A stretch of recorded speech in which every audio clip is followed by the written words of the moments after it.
جو امام کی غیر موجودگی میں امامت کر سکے، امام کی غیر موجودگی میں امامت کر سکے،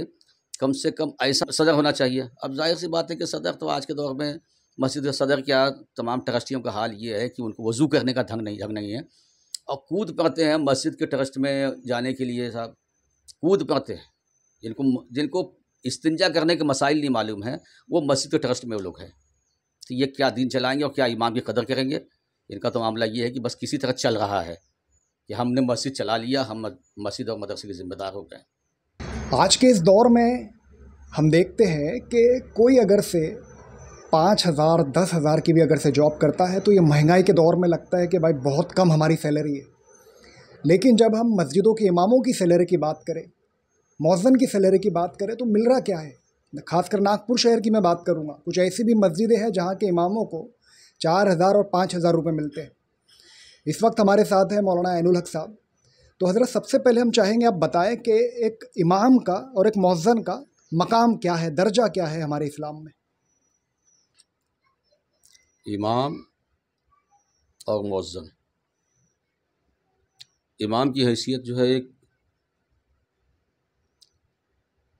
قوم کا رہنما، عالم دین، اس کے علاوہ وہ نائب رسول کہلاتا ہے،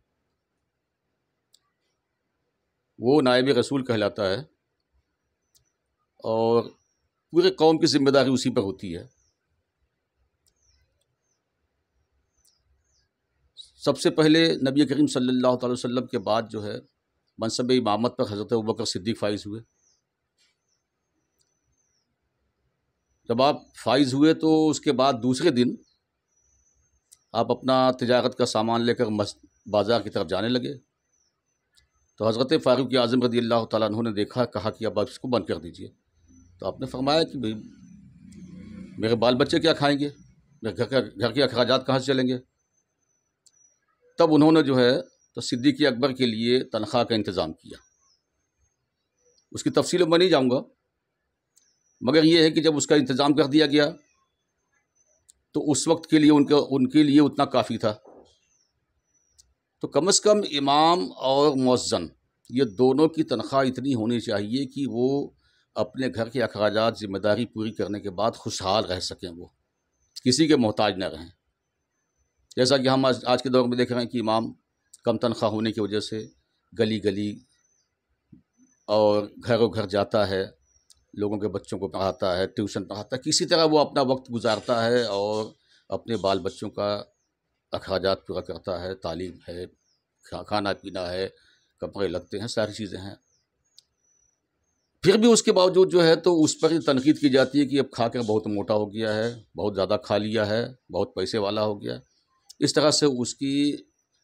اس کے عیش و آرام کو بھی دیکھا نہیں جاتا لوگوں سے، تو یہ امام کے ساتھ بدترین سلوک ہوتا ہے۔ اور آج کے دور میں حقیقت یہی ہے کہ امام کو اپنے گھر کے نوکر بلکہ اس سے بدتر سمجھا جانے لگا ہے۔ رہ گیا مؤذن کی بات، تو مؤذن ایک نائب امام ہوتا ہے، اور اس کا بھی مقام یہ ہوتا ہے کہ بھئی وہ حضرت سیدنا بلال حبشی رضی اللہ تعالیٰ عنہ کی نیابت کر رہا ہے، وہ ان کی نیابت کر رہا ہے۔ اس نیابت کے تعلق سے اگر دیکھا جائے تو اس کا بھی مقام امام کے بعد ہی ہوتا ہے، اور اس سے وہ کام نہیں لینا چاہیے جو آج کے دور میں لیا جا رہا ہے، مثلاً کہ طہارت خانے کی صفائی اور دیگر چیزیں، یہ تمام چیزوں سے اس کو بچانا چاہیے، اس کے لیے الگ سے رکھنا چاہیے کسی آدمی کو۔ اور میں تو یہ کہوں گا کہ امام اور مؤذن کا آج کے دور میں جو ہے ان کا احترام، ان کا ادب، ان کا لحاظ، اس کو قائم رکھنا چاہیے، اس لیے کہ جو قوم اپنے مذہبی رہنما کا استحصال کرتی ہے، اپنے مذہبی رہنما کو ذلیل کرتی ہے، اس قوم سے زیادہ ذلیل کوئی قوم نہیں ہو سکتی ہے۔ اور حقیقت یہی ہے کہ آج کے دور میں مسجد کے ذمہ داران ہیں، امام کو ایسا ذلیل سمجھ لیا انہوں نے کہ کبھی کبھی کیا بلکہ تنخواہ بھی کم کر دی جاتی ہے، بجائے تنخواہ میں اضافہ کرنے کے تنخواہ کم کر دی جاتی ہے۔ کیا تو کہ امام صاحب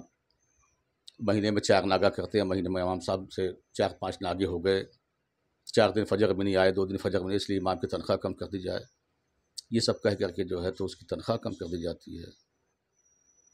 اس کو ٹارچر کیا جاتا ہے، اس کو زبردستی لوگ عام پبلک میں سے بہت سارے لوگ ایسے بھی ہوتے ہیں جو امام کے ساتھ یہ ظلم کرتے ہیں کہ وہ امام صاحب کہاں گئے تھے، ظہر میں نہیں تھے، فجر میں نہیں تھے، یہ سب اس قسم کی حرکتیں ہوتی ہے، تو اس سے باز رہنا چاہیے، اس سے پرہیز کرنا چاہیے اور ان کی تنخواہ کا لحاظ رکھنا چاہیے۔ اگر میں بتا دوں کھول کر کے کہ ابھی حال ہی میں پچھلے تقریباً سمجھیے 6-8 مہینہ پہلے کی بات ہے، امام کی تنخواہ کم کر دی گئی، 2000 روپیہ کاٹ لیا گیا، مؤذن کی تنخواہ 1000 روپیہ کم کر دی گئی۔ اس طرح سے تو یہ گھٹیا حرکتیں صرف اپنے ذاتی مفاد کے لیے، یہ ذاتی مفاد کے لیے ہو رہا ہے۔ اور امام کے تعلق سے ایک بات اور بتا دوں میں کہ مسجد کے ذمہ داران میں آج کے دور میں مسلک اہل سنت والجماعت کا نعرہ لگانے والے جو ہیں، جو اپنے آپ کو سنی کہتے ہیں اور سنی ہیں، الحمدللہ اہل سنت والجماعت پر ہم بھی قائم ہیں، یہ بات نہیں ہے، لیکن ان کے اندر ایک سب سے بڑی بدتمیزی والی بات یہ ہے کہ ان کے یہاں ایک اختلاف چلا ہے اشرفی رضوی کا، اور ایسا اختلاف ہو گیا وہ کہ غالباً کچھ لوگ اس میں، سبھی تو نہیں الا ماشاء اللہ، لیکن کچھ لوگ ہیں جو ایسا سمجھتے ہیں کہ اگر وہ اشرفی ہے تو ہماری جماعت سے باہر ہے، وہ رضوی ہے تو ہماری جماعت سے باہر ہے، ہم کو رضوی امام چاہیے، ہم کو اشرفی امام چاہیے۔ تو کیا جو امام تم لے کر کے آ رہے ہو اس کا تم نے دیکھا، اس کے تلفظ کی ادائیگی صحیح ہے، اس کا علم صحیح ہے، اس کے ارکان صحیح ہیں نماز کے، یہ سب بس یہ سب نہیں دیکھنا ہے، یہ دیکھنا ہے کہ وہ ہمارے سلسلے سے ہے تو ابھی ان کو جنت میں لے کے کود جائے گا، وہ اگر آ جائے گا تو، چاہے اس کے اندر جو ہے تو کوئی لیاقت ہو یا نہ ہو، کوئی صلاحیت ہو یا نہ ہو، بس وہ جیسا سمجھ میں آئے وہ سب اپنی من مرضی کرتے ہیں۔ اب اس سے اور بھی بہت سارے مسائل ہیں کہ جن میں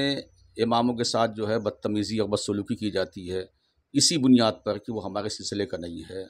وہ ہماری جماعت سے خارج ہے۔ تو اس قسم کی حرکتیں جو ہو رہی ہیں یہ پوری قوم کو برباد کر رہی ہے، اور پوری قوم کی بربادی اسی میں ہے۔ ہم چاہیں گے کہ کم سے کم مسجد کے اراکین میں کوئی ایسا تو آدمی ہو، کوئی ایسا ذی علم ہو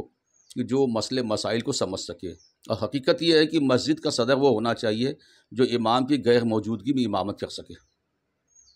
امام کی غیر موجودگی میں امامت کر سکے، کم سے کم ایسا امام ہونا چاہیے، ایسا صدر ہونا چاہیے۔ اب ظاہر سی بات ہے کہ صدر تو آج کے دور میں مسجد کے صدر کیا، تمام ٹرسٹیوں کا حال یہ ہے کہ ان کو وضو کرنے کا ڈھنگ نہیں ہے، اور کود پڑتے ہیں مسجد کے ٹرسٹ میں جانے کے لیے، صاحب